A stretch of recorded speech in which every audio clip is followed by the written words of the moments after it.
Hi again, Catherine here. You've obviously clicked on Project 1 and welcome to the beginning of the diploma for this year, as in year 2. As you've gathered from the name, you're going to be focusing in on the bathroom and the ensuite. So 2 areas where the house owner will frequent quite regularly. The project will be that you have to find your client yourself.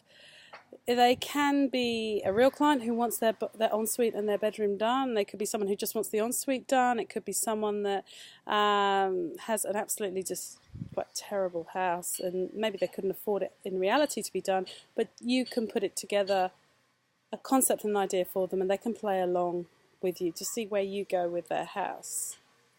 So you'll be required to organise this. You'll be required to provide evidence of who they are, that you are working alongside someone. You need to be able to email them. You need to be able to get them to respond to your emails and respond to your ideas for you. Project 1 is divided up into parts. As you can see, I've only given you access to part 1. Part 1 is really where you're going to meet the client, you're going to interview the client, you're going to survey their site as you did with the Cert 4. You're going to extract as much information as you can. I want you to look then at brainstorming. I want you to look at some other designers in Melbourne who have created their own. They've done master bedrooms and en-suites, and I want you to use them as inspiration. Maybe you like the way that they've done their layout, their colour palette. You've got to think of the theme and the drive and the inspiration. You'll be given a series of other parts too, and they will be released sequentially, stepping you through the design process. I know you did this last year.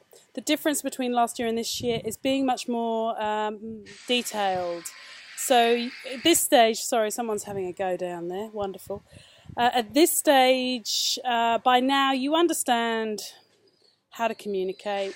You understand the process, but it's really getting into your designs more, paying attention to solutions.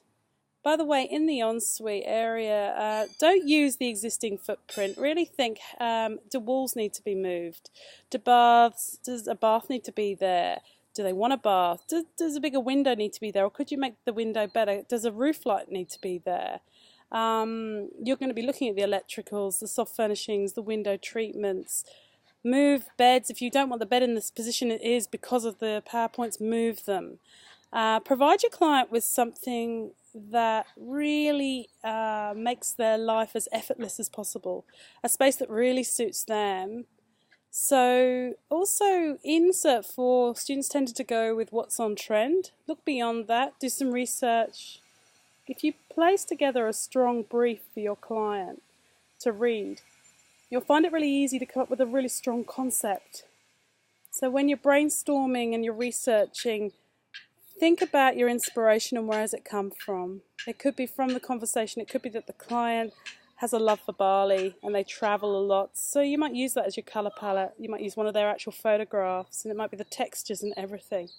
So remember to be detailed, thorough, and enjoy the process. I'm going to leave you now. Remember, you can contact me if you are concerned at all or need a tutorial. I'm happy for you to come into TAFE and see me. Goodbye.